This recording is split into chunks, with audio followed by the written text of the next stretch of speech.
So lovely to be here. Looking forward to our conversation and our meditation this morning.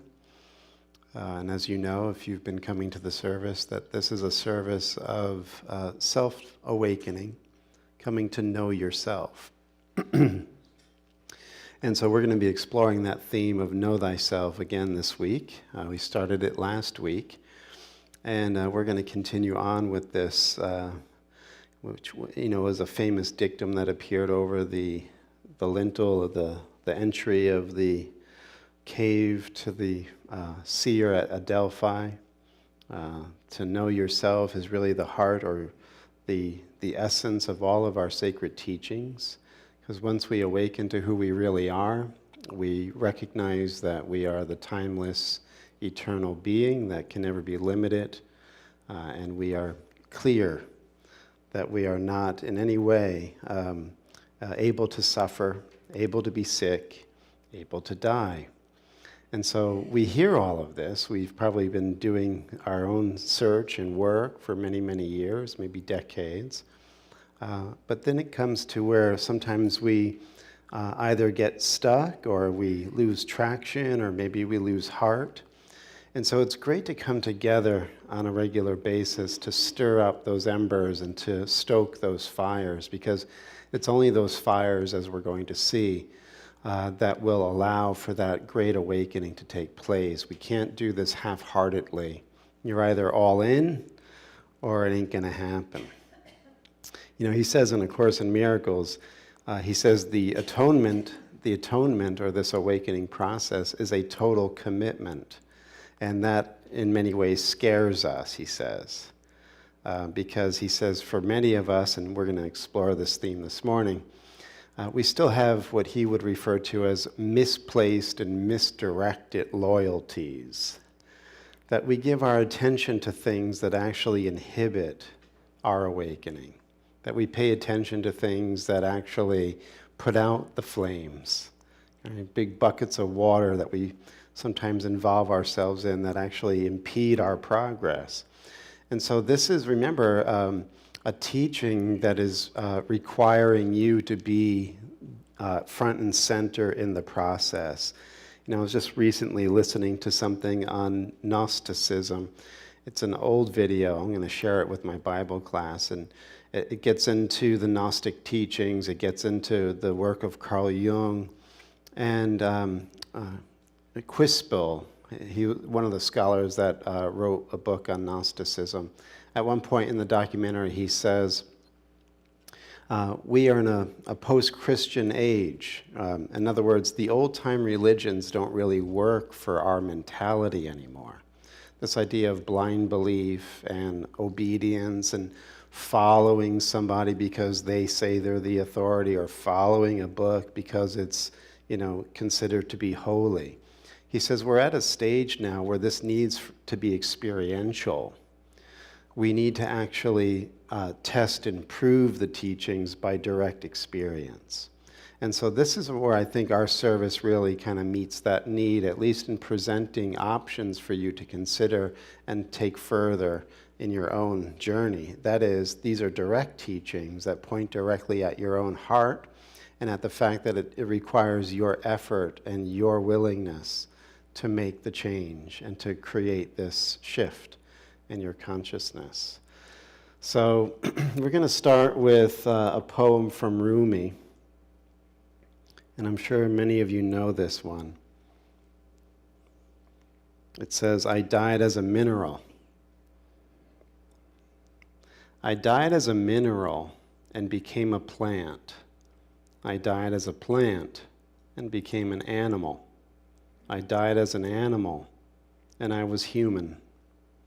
Why should I fear? When was I less by dying? Yet once more I shall die, to soar with angels blessed. But even from angelhood I must pass on. All except God perishes. Only when I have given up my angel soul shall I become what no mind has ever conceived. Oh, let me not exist. for non-existence proclaims in organ tones, to God we shall return.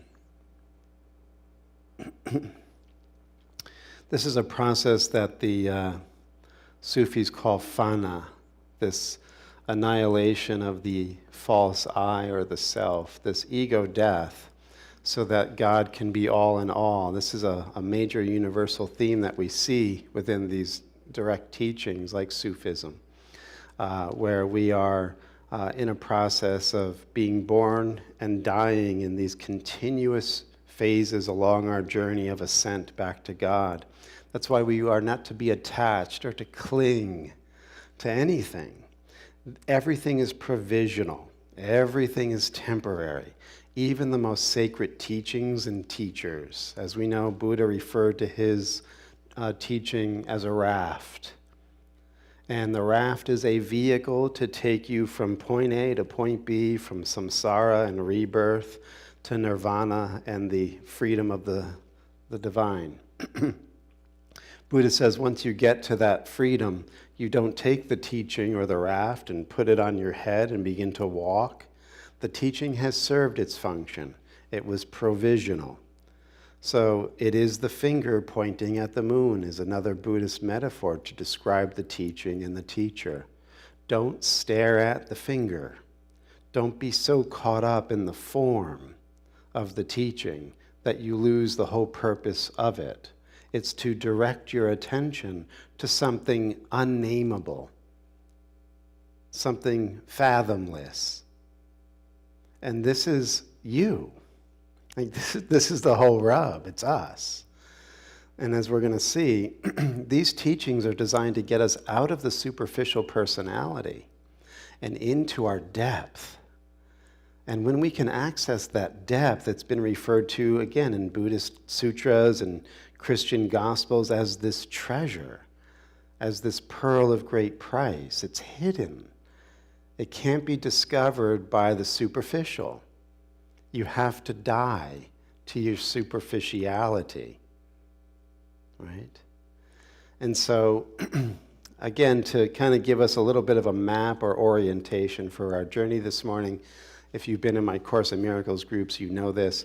The Course has a tripartite view of the psyche, 3 stages or 3 levels. There is the consciousness, there is the superficial unconscious, and then there's the deep unconscious. All right, so the conscious mind is normally at its superficial or unawakened state, processing only the forces and impulses and habit patterns of the superficial unconscious mind. Right? This is where the ego hangs out. This is what makes you say, I am my name, I am my form, this is my story, I am a man, I am a woman, I live on planet Earth, I'm a Buddhist, I am a Unity member. Like all of this labeling and designation is coming from a more superficial layer of the unconscious. And what A Course in Miracles says, if you're living your life that way, all of your relationships are superficial. And miracle connections are impossible. So if you're identified as the persona, as the mask, you are only looking at the mask of others, and therefore are not seeing who they really are in their depth, because you're, in your own way, refusing to acknowledge your depth. And so these teachings, as we've been talking about, open you up to that hidden passageway within the heart that allows you to drop in to something much more vibrant and beautiful and still. But before that really comes on as a direct experience, there's some house cleaning that needs to take place. And we're going to be talking about this house cleaning today. It's going to be fun, I think. Maybe it'll be borderline, madness, but that's okay. We have to go through these stages as well. Speaking of which, when I was in college, maybe some of you know this, you take the course in abnormal psychology. Is anybody taking courses in abnormal psychology? And I remember, going through all of these disorders and pathologies. I'm like, I have that. That sounds a lot like my habit pattern. That sounds a lot like my inner dynamic. So it's like I was recognizing how, we all oftentimes carry these dysfunctional, borderline, pathological behaviors and patterns and beliefs and ways that we behave. It's only when they kind of get to a tipping point that they become a problem and really mess with our life. But what we can all rest in knowing, especially for our talk this morning, is that as the superficial personality, we are all suffering from a dissociated identity disorder, formerly known as multiple personality disorder. So a dissociated identity disorder, if you know about this, means that you have a bunch of people living in your head. You have a bunch of different personalities, and if you've studied this stuff at any depth, you know that people who have, a pathological DID, dissociative identity disorder, they'll come home from work, park the car in the garage with a full tank of gas. They'll take care of themselves, have dinner, go to sleep, wake up in the morning, go in the car to start it to go to work, and it's a half a tank of gas. It's like, what happened? Where did that half a tank of gas go? I was sleeping all night. Another personality, what they call an alter, comes in, wakes up, goes out, and in some of these case studies, goes to bars and parties and gets into whatever. Like, it's another life. Another personality comes in and calls the shots, uses the body, and operates in a completely different way. And so the therapeutic method for DID is the therapist needs to target what they call the host personality. So there's a personality that's sort of the deputy within this cacophony of personalities. And the therapist is to strengthen and develop this deputy or this host personality and bring all of these fragmented voices and people back into harmony and integration with the host personality. So lo and behold, this is what we're going to be talking about today. Again, I am not offering medical or psychological advice. This is not a diagnosis of you, but this is a universal malady that everyone that is on the path of awakening needs to come to terms with. Before we go into the full-blown conversation of dissociated identity disorder, we are going to just explore a little bit here from In Search of the Miraculous by P.D. Ouspensky, which is a great summary of the teachings of G.I. Gurdjieff. So this is Gurdjieff speaking to people of his day and to the climate of his current culture, which was roughly circa 1910. But listen to how it's touching the pulse of where we are. There are periods in the life of humanity which generally coincide with the beginning of the fall of cultures and civilizations, when the masses irretrievably lose their reason and begin to destroy everything that has been created by centuries and millenniums of culture.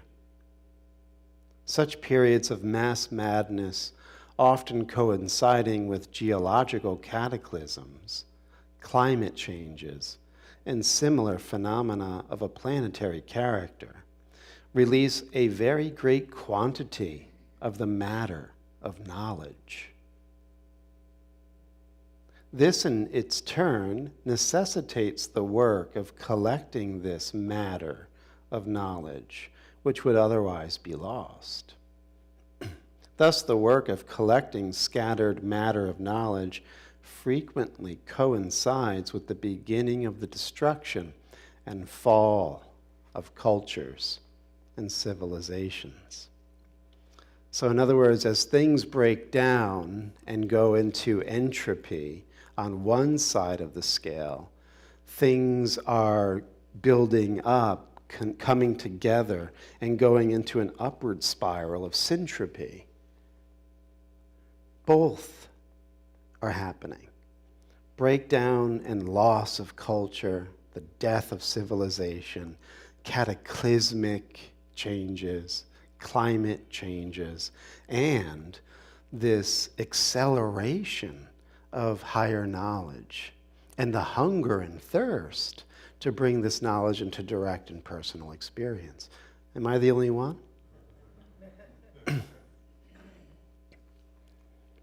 Gurdjieff goes on.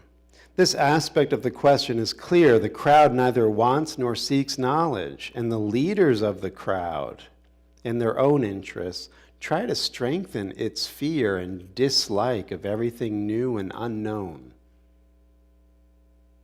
The slavery in which mankind lives is based upon this fear. It is even difficult to imagine all the horror of this slavery.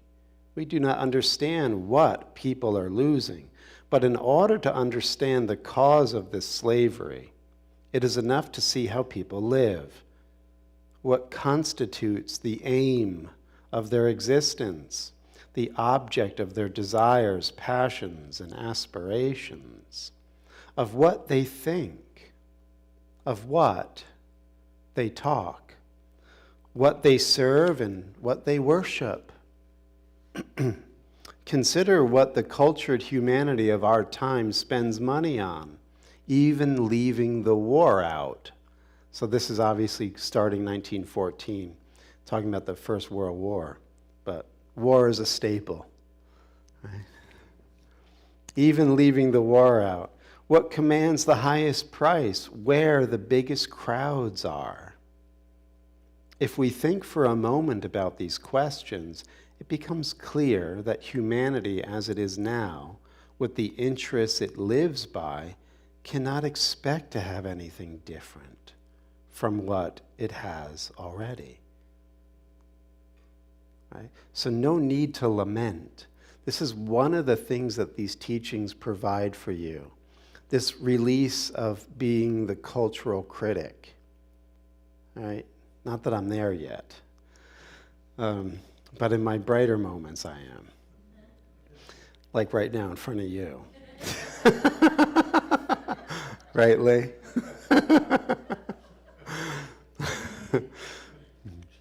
Let's pretend that I'm not a cultural critic.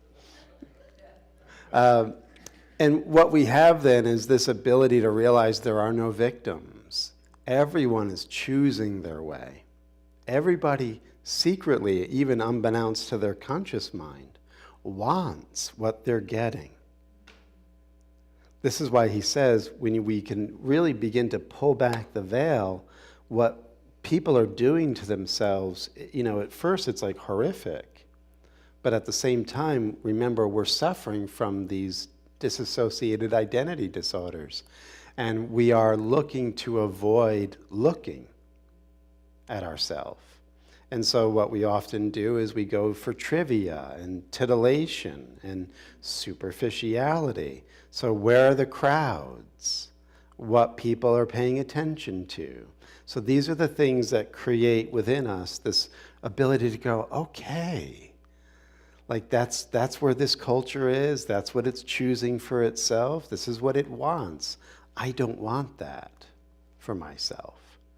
And so you have this ability to, disassociate in that way. And this is, didn't plan on saying this, but the reinterpretation of defenses is a section within A Course in Miracles. And he says everything that the ego uses for the maladaptive behaviors and psychological disorders, the Holy Spirit will use those same defenses to take you out of the nightmare. And so just like we have a disassociated state when we are not being our true self, we will then, as this desire to wake up really takes hold, we will then have to disassociate from the insanity of the culture.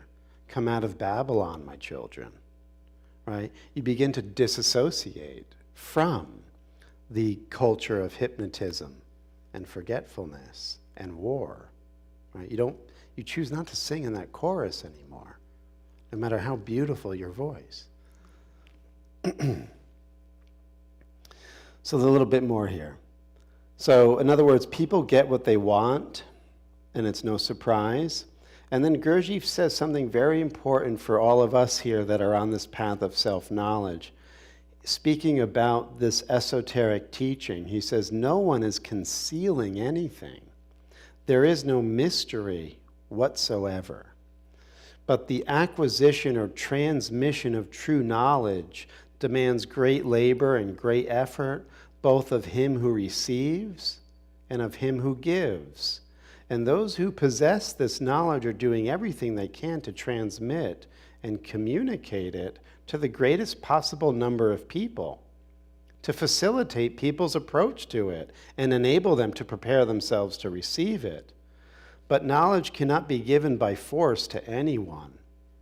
And, as I have already said, an unprejudiced survey of the average man's life, of what fills his day and of the things he is interested in, will at once show whether it is possible to accuse men who possess knowledge of concealing it, of not wishing to give it to people, or of not wishing to teach people what they know themselves.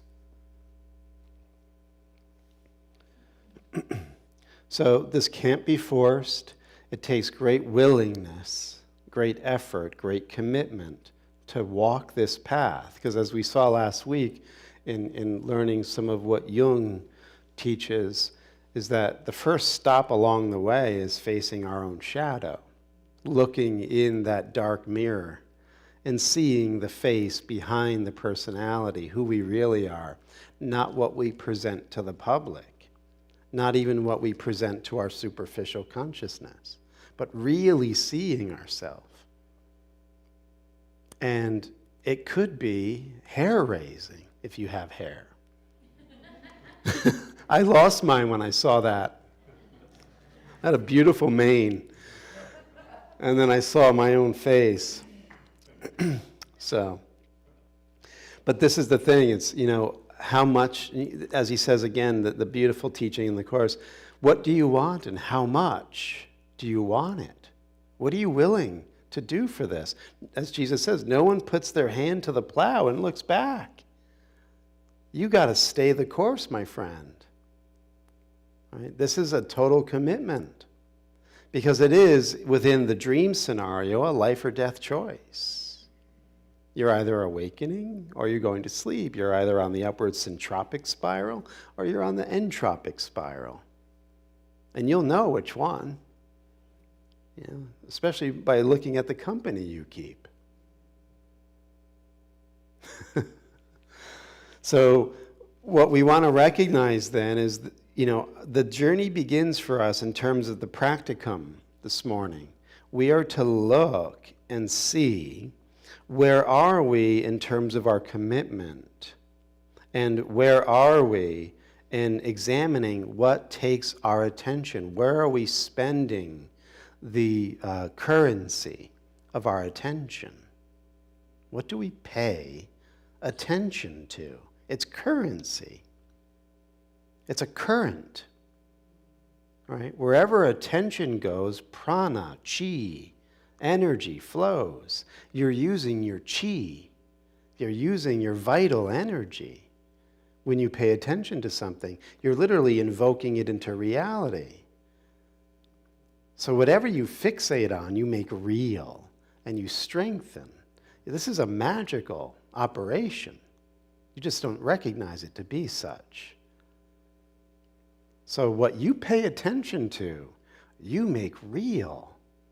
So like we had said earlier, for many of us, this idea of going to the other shore, nirvana, liberation, true awakening, we've read it, we've taught it, we've gone to workshops, we practice every day, but is it real? Are you really experiencing at least the current beginning to show up within your awareness? Pay attention to see where that's getting diffused and distracted away, and bring more attention, right? More attention. Again, I get into all these digressions, but this is right in keeping with what we're saying. In the yoga science, as you go up into higher states of consciousness, your attention becomes increasingly more one-pointed, right? They call it ekagra. One-pointedness, your focus becomes like a laser, and you turn your attention in towards the center of your heart, and you pull all of your energies in, like a tortoise drawing in its limbs. In other words, you're not dissipating your energy anymore. You're not distracted like a little child, squirrel. You're pulling in, you're consolidating, you're anchoring. You're like, I'm doing this. This is real for me. This is above all else. I want to see. I want to wake up. Which means I have to clean my house. Clean my house of what? Of all the different personalities. There are people coming in right now, like you came in as one version of yourself. You may have sat down as another version of yourself. While sitting here listening, the one that wanted to be here isn't here. The one that doesn't want to be here shows up. And you think it's you. It's just you. All of these different voices, all of these different propensities and ideas and opinions, they're just me. No, they're a host. As Gurdjieff says, and Jesus will say this in the Course, the ego's name is legion. In other words, it's a mass, it's a crowd. And until we consolidate, until therapy begins and you begin to actually focus on the host, to organize this chaotic house, then your energy will dissipate. It won't consolidate. It won't be one-pointed. It will be scattered. Is this making sense? So a little bit from Sri Aurobindo and the Mother. And you'll see, especially when we get later into, if time allows, we'll get into some more of the Mother's teaching. Now the Mother was a contemporary, or I should say Gurdjieff was a contemporary of the Mother. And their teachings overlap so nicely in so many ways, even though they probably never met and had gone very different paths to find this knowledge. You'll see the commonality. It's striking. But first, from Sri Aurobindo. A deeper self-knowledge tells us that there are in our being many formal, frontal, apparent, or representative selves, and only one that is entirely secret and real. To rest in the apparent and to mistake it for the real is the one general error, root of all other errors and cause of all of our stumbling and all of our suffering, to which human beings are exposed by the nature of their mentality. So this is a crucial, what I'm finding myself wanting to present every Sunday is the real basics of this inner journey and what to look for, what to avoid, what to recognize. And what Sri Aurobindo just pointed out is a major, fundamental insight that we have to take to heart if we want to wake up. There are many apparent people in our mind. Like Rumi had said, I was a mineral and I died, I was a plant and I died, I was an animal and I died, I was a human and I died. Jung is saying very much what Rumi said, only Jung is saying that there is a repository, this collective unconscious, that has all of the life experience of all entities from the beginning of creation. And we are a composite of that. We are all of it.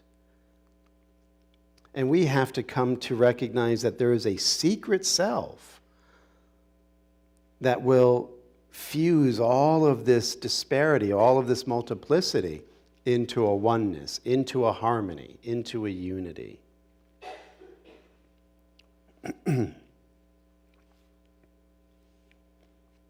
So he says, when we mistake our superficial personality for the real person, that's what makes us suffer. That's what makes us stumble. Okay?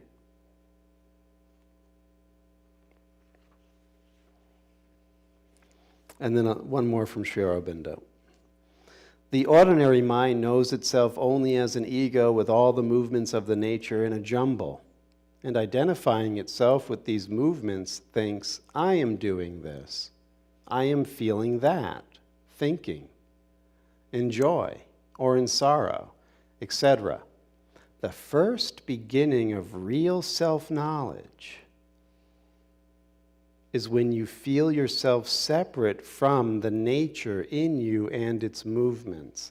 And then you see that there are many parts of your being, many personalities, each acting on its own behalf and in its own way.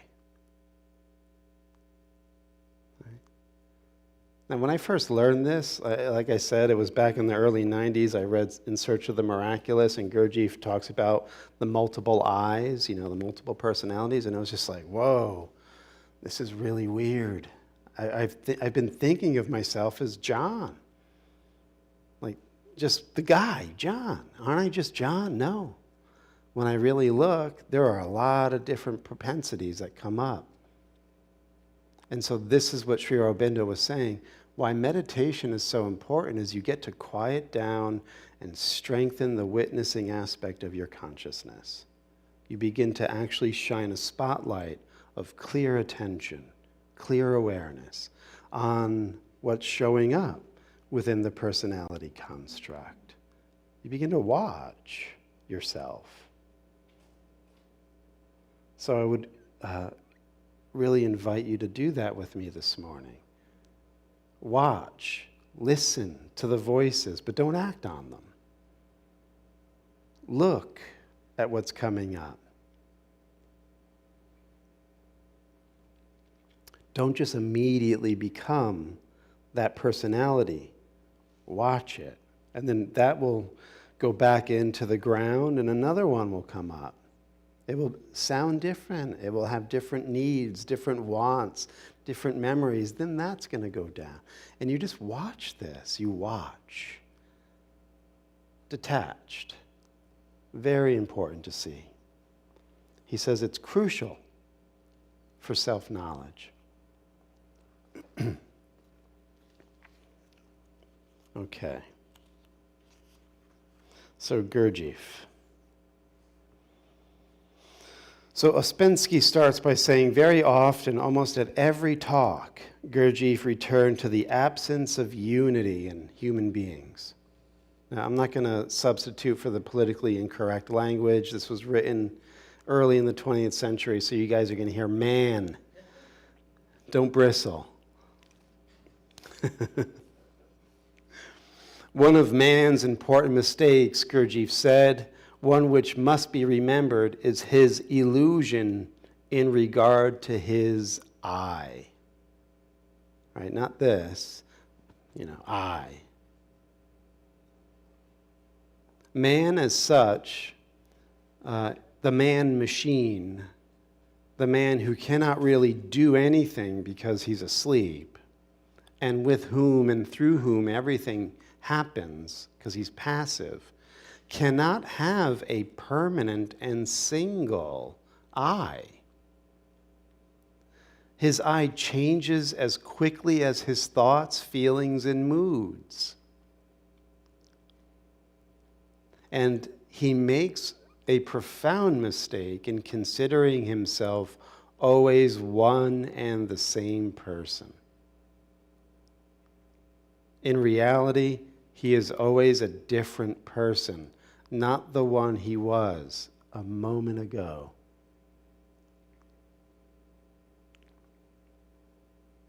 Remember that famous quote, "The truth shall set you free," right after it pisses you off.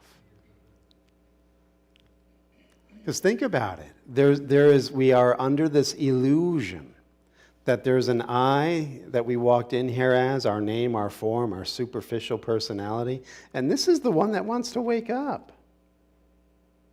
but it's not. There's a secret self waiting to be discovered, but house cleaning is necessary first. And what is this house cleaning? First, we have to get every one of these eyes unified with its central purpose of waking up. That's why it's a total commitment. The total commitment means when an eye gets in the way of my overall plan of wanting to wake up, I say no to that request. I say no to that impulse. I say no to that belief if it's intruding upon or contradicting my overall desire to wake up. I will no longer tolerate the breaking up of my overall intention into all of these fragmented bits. One moment I want to wake up, I'm sitting here, yes, yes, yes, and I go out and I, do something completely to sabotage all of it.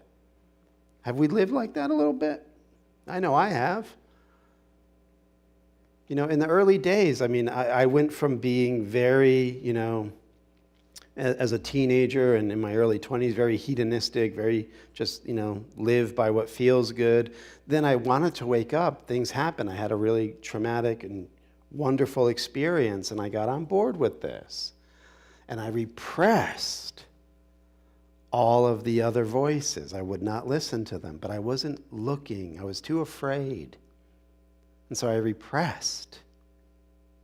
And I was trying to do the right thing. But when you repress these energies and these personalities, they're just waiting for an opportunity. So here I am in college, trying to get on board with all the right things, going to be a professor and doing my Zen meditation and going to a Christian college and going to teach theology. And then it's like, well, I really miss smoking cigarettes. I used to always smoke cigarettes. And I really miss working out. I'm going to start working out. Yeah, maybe that tanning bed too.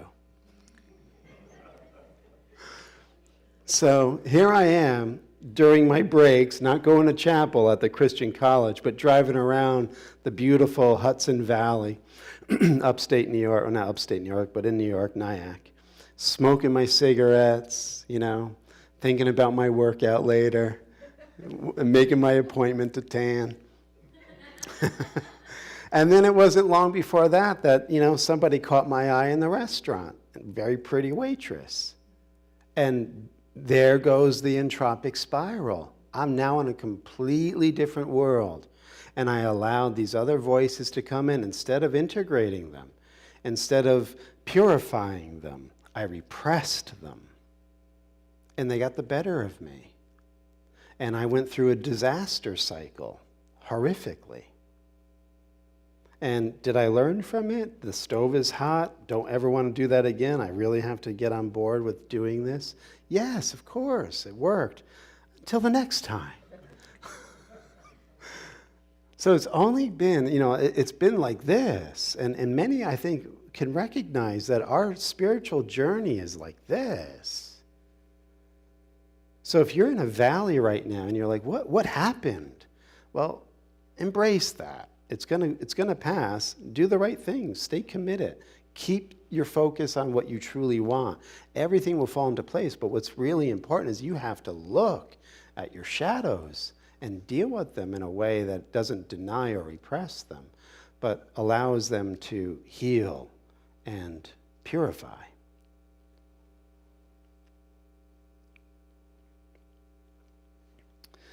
Gurdjieff. Man has no permanent and unchangeable I. Every thought, every mood, every desire, every sensation says I. And in each case, it seems to be taken for granted that this I belongs to the whole man, and that a thought, a desire, or an aversion is expressed by this whole. In actual fact, there is no foundation whatever for this assumption. Man's every thought and desire appears and lives quite separately and independently of the whole. And the whole never expresses itself for the simple reason that it exists as such only physically as a thing, and in the abstract as a concept. Now, hear this. Man has no individual I, but there are instead hundreds and thousands of separate small I's, very often entirely unknown to one another. Right? Multiple personality disorder. I go to sleep, my alter gets up and drives the car to the bar. There are instead hundreds and thousands of separate small I's, very often entirely unknown to one another, never coming into contact, or on the contrary, hostile to each other. Mutually exclusive and incompatible. Each minute, each moment, man is saying or thinking I, and each time his I is different. Just now it was a thought, now it's a desire, now a sensation, now another thought, and so on, endlessly. Man is a plurality. Man's name is Legion. Yeah? So what's the solution? What to do?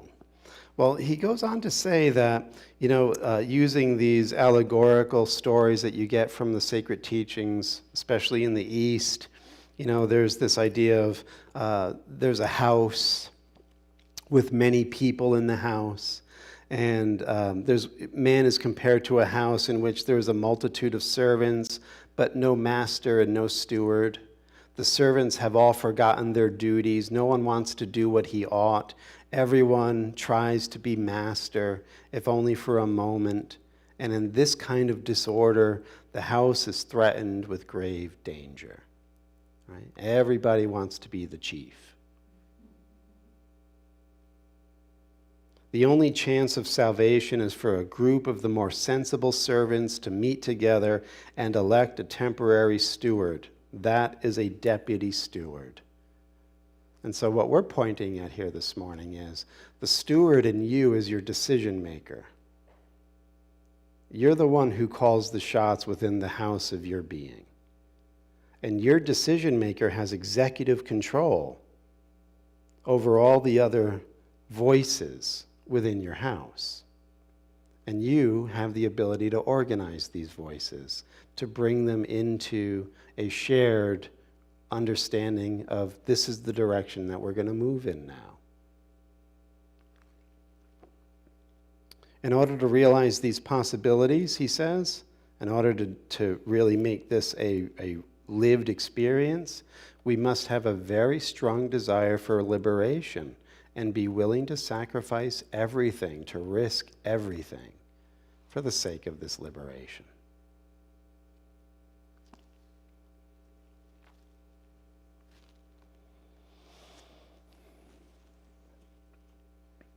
So just take a moment. A lot has been said, maybe even transmitted. And allow yourself to kind of rest within the simmering soup of the energies that have come in, the impulses, the insights, the thoughts that come from these teachings. And just allow yourself to rest within the witnessing state and see how all of that cooks.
try to hold to the witnessing and not get lost in the undertow of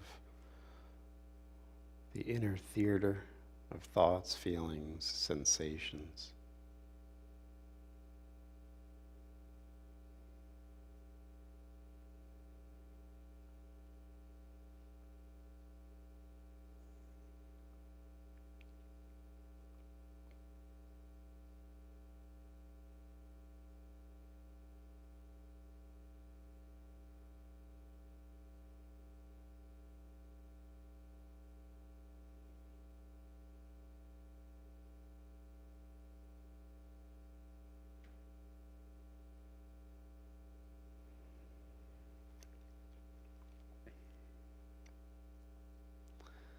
And according to these teachings, the one thing that's really needed, in addition to this willingness to disidentify from the constant moving and changing of the personalities and the bodily experience, is that we want to call in the higher force or strength of the divine.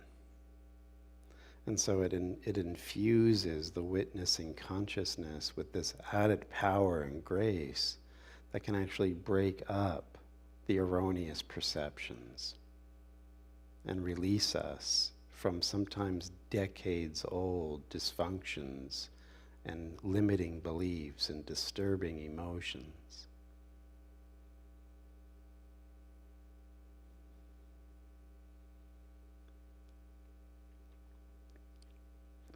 And so as you're anchoring into the witnessing state, which is always bright, still, changeless, awake, you also can experience this added force that comes in, this descent of the divine.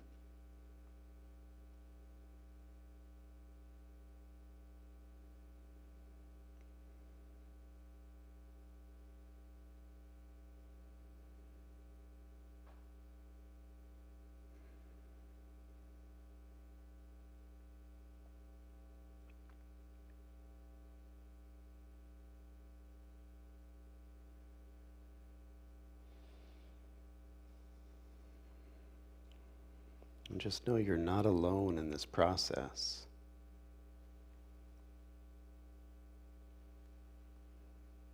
Grace is with you every step of the way.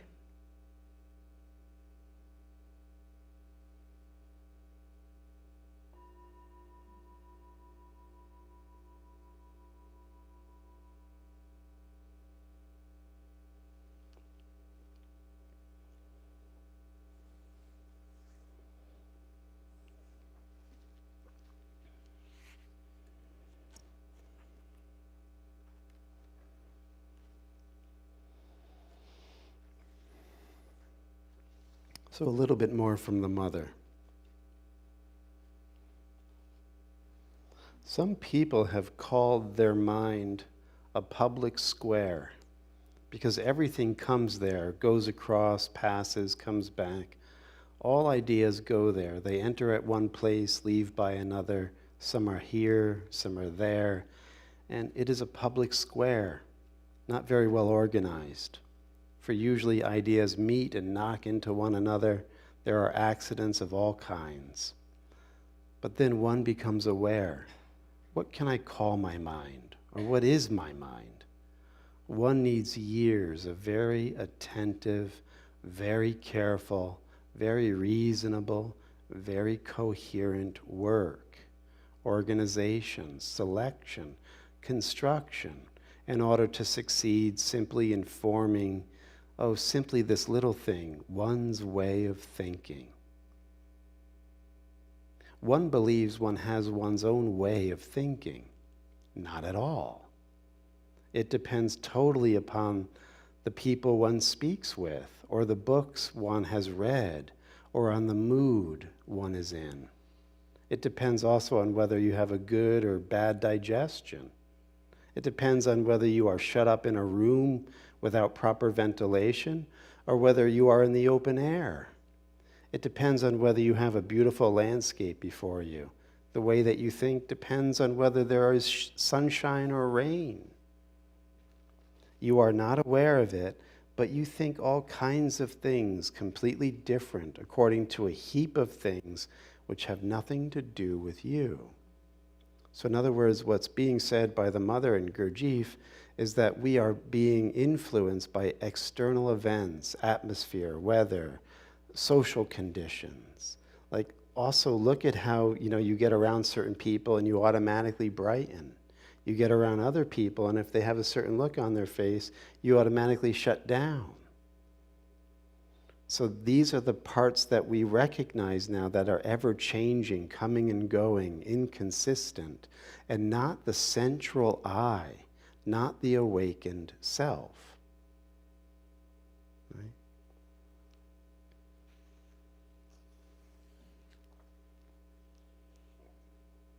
So the mother says, I tell you all of this not to swamp you. It is only in order to tell you that before speaking or merging one's ego in the divine, one must first know a little of what one is.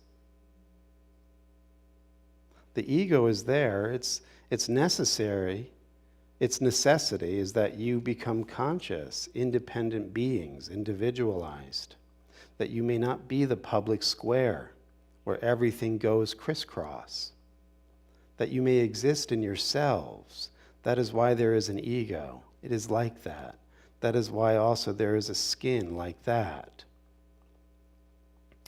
So once you consolidate, once you get clear, she says, years of work are needed. You must not only become conscious of yourself, conscious in all details, but you must organize what you call yourself around the psychic center, the divine center of your being, your soul, the host,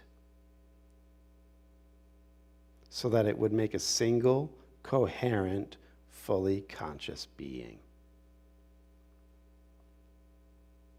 And as this divine center is itself already consecrated entirely to the divine, if everything is organized harmoniously around it, everything is consecrated to the divine.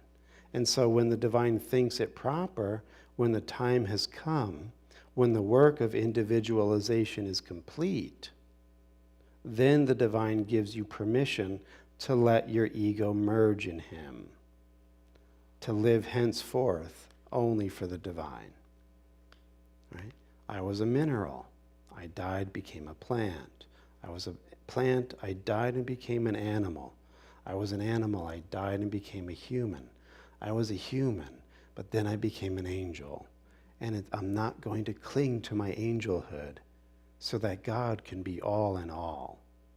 So this is the process. It is a clear seeing, a harmonizing of where we are, and then a letting it go so that the next level can emerge, the next higher insight can come in, the next level of presence.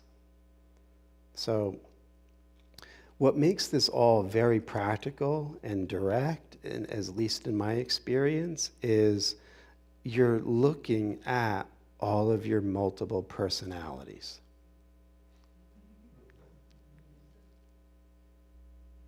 They're all inside of you.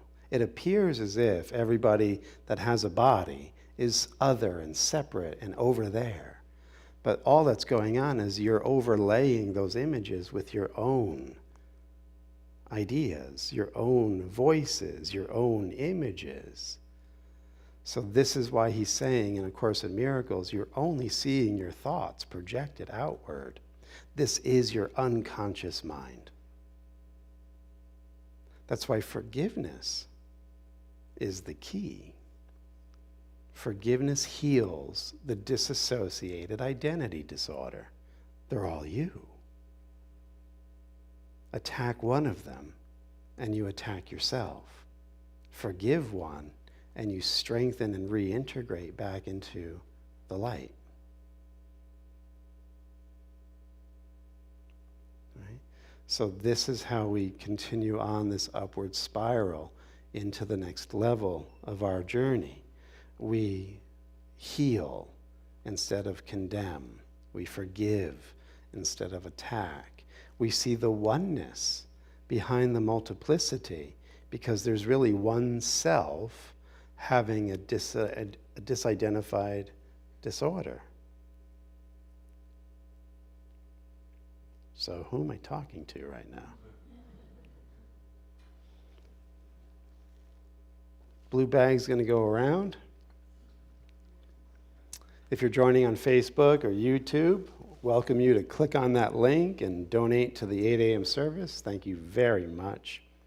And as you're giving this morning, let that generous personality come in. The one that's money bags and just wants to throw all the money in the basket.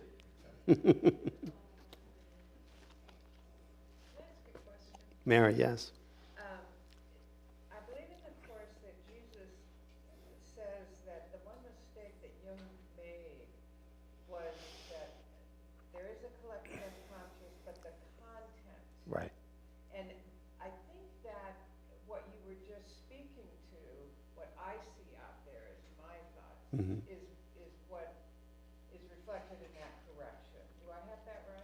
So just for those joining on video, you're asking about the quote that Jesus has about Jung's mistaken view of the collective unconscious, thinking that it contained archetypes or content. And what Jesus says in the Course is, it isn't content, it's ability. And so the ability within the collective unconscious is to bring about this unification within the heart or the mind, so that only oneness is remembered at the depth, that there really is no separation or manyness at the heart of reality. And we come back to our own heart of reality when we come back to that collective unconscious. So the ability is there then to unify, to heal, to forgive the seemingly fragmentation. But the content of my unconscious is different than the content of That's your personal, yeah. That's personal, yes.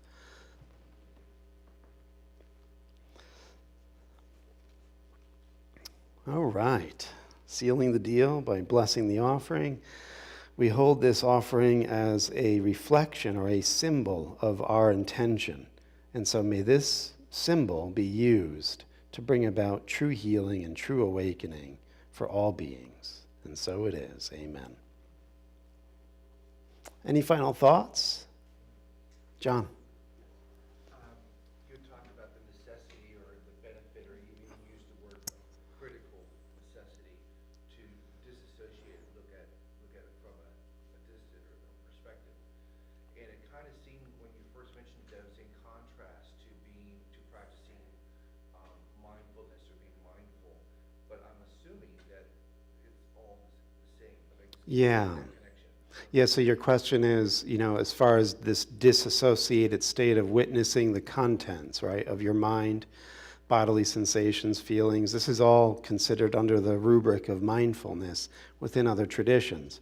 And just to be brief here, mindfulness has two wings, right? The bird has two wings.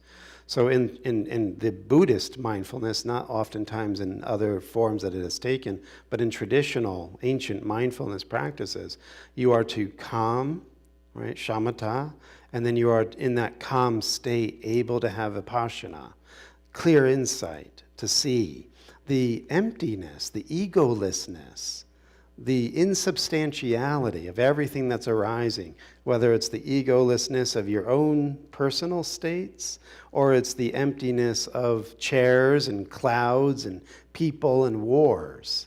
That the fundamental ground of reality is shunyata. It's emptiness. But the only way to get to that experience of the clear light is that we calm, and then we cultivate this laser-like vipassana, this prajna, this insight to see through the false appearances and the constructs.